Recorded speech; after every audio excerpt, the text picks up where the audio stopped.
Hi, my name is Rebecca Bled and I'm an intern at Christ Church. And today we're going to talk about the book, The Great Divorce by C.S. Lewis. Now, it's important to know that this book is not claiming to be a factual retelling of heaven. Instead, The Great Divorce is simply the author's imagination of what if. We have access to the same scriptures in the Bible that C.S. Lewis did when he wrote this book. And we are free to imagine along with C.S. Lewis, what if? What if heaven is like this? Now, we cannot fully know until we're in heaven, but we are free to join in with the imagining. So, let's begin. The story starts with a man. He's the main character. It's a man at a bus stop at what could be any town. Now, since C.S. Lewis is British, the town is in England, but it could just as easily be at a bus stop on Arocena, right by Christ Church in Montevideo. So the man is at the bus stop preparing for a journey. Now when he gets on the bus, he notices that people are a little bit tense, and this is kind of his first hint that I don't know, maybe things are just a little out of the ordinary. When they arrive at their destination, the man gets to this town and notices that though he didn't expect the congestion of the city, there's hardly anyone around at all. It seems really empty, in fact, and as people get off the bus, they kind of fade into the background.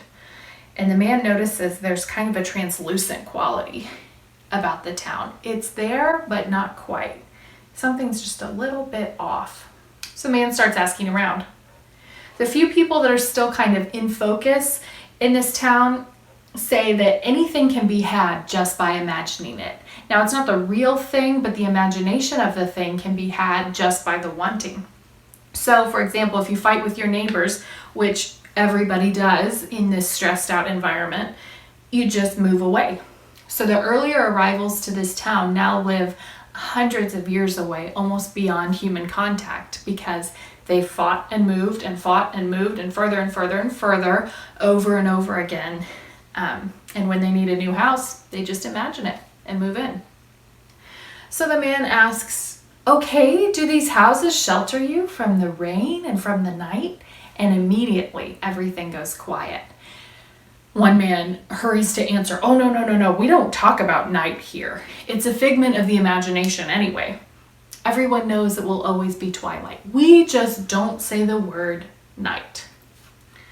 The author thinks, okay, I don't really understand that, but okay. So he starts walking around the town to see what else he can see. Eventually he comes to another bus stop and he gets on the bus just out of curiosity. Now, this bus is different. At first glance, it's the same as the other one, but as they drive, it starts to raise. Now it's off the road, now it's above the clouds, and yet no one reacts except to complain to his or her neighbor. When the bus arrives, the man looks out the window and immediately the tension of the day starts to disappear. Imagine, if you will, starting a journey to Rocha, beginning at Tres Cruces. When you arrive at your destination, maybe it's Santa Teresa or another place out in the country like this, you get off the bus and it's just blue water and an atmosphere of peace as far as the eye can see. You close your eyes, take a deep breath, and feel satisfied. This is what the man experiences upon arriving to the new town. When he actually steps off the bus, he realizes that this town is more solid than the one that he left, while he himself retains some of the translucence of the old town. In fact, the grass is so solid here that when he steps on it, it hurts his feet. He looks at the other passengers and realizes that they also look a little bit translucent, a little bit like ghosts, and that they're having the same experience with the grass. So he starts walking around, although not quickly because of the grass, and sees in the distance some people coming towards him and the other passengers. But these people stand in stark contrast to the ghost-like bus passengers. Imagine the healthiest person you can think of. Maybe it's an athlete in their 20s who's just coming back from a sports competition. Maybe it's an exuberant toddler who's unblemished by life. These people are the picture of health and vigor, and they almost look like bright to look at. In contrast to the ghosts, these people are firm and solid, and they come with an invitation for the ghost bus passengers. They say, "Stay with us here. We all begin as ghosts, but we solidify into people worthy of this country as we let go of the things that trap us into being ghosts. It is the presence of the King," they explain, "that makes us solid. It's the things that trap us, that keep us against the King, the things that we use as defenses against the King that keep us from the presence that makes us real.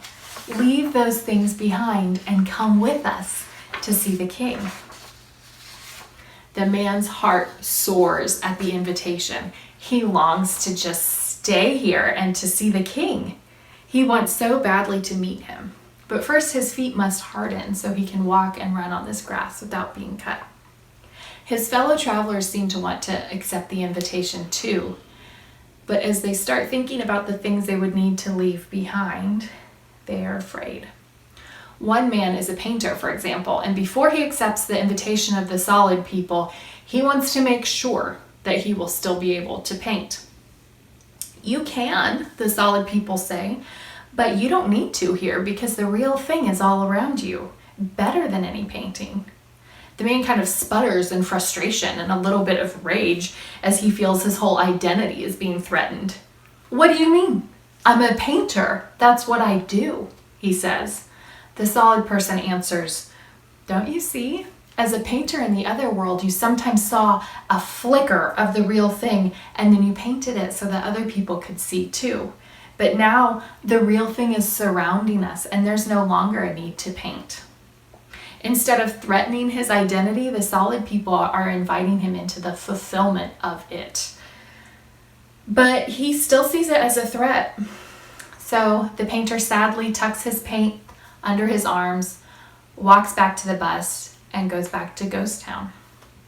Another ghost, a woman, is practically hysterical in the face of the solid people. She's trying to hide behind a tree trunk, screaming at one of the solid people, "Look, don't look at me! They'll see me! They'll see me!" as the solid person offers her his hand. "Well, that's okay," he says. "It won't last long." We all begin like this.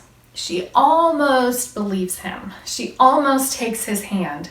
But then she thinks better of it, dashes back behind the tree, tugging at her skirt, trying to cover her face. And she says, no, I can't. They'll all see me."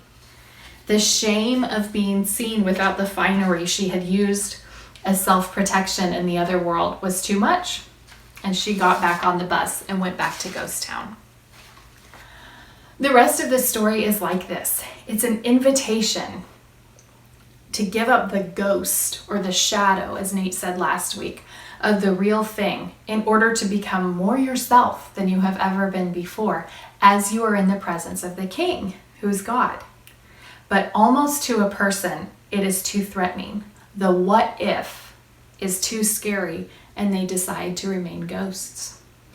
Though the fulfillment of all longing through the real thing is offered in place of the shadow, or the substitutes have become too dear, and people choose them over the presence of God. There's a verse in Revelation describing heaven that says, "And night will be no more. They will need no light of the lamp or the sun, for the Lord God will be their light." This is what's being offered, the light of the Son of God, Jesus, in place of a lamp. But the lamp itself has become too special, too dear, and people choose the lamp instead of the light. The author C.S. Lewis is gifted at telling stories that draw the reader into imagined what if, and The Great Divorce is no exception. What if in heaven there's a choice between the one who all of life and even the afterlife is about, and the imitation of the meaning of life? What are those imitations or substitutes for us? What would we choose then when we find ourselves faced with a choice in heaven? What would we choose now? Let's talk about it now in our groups.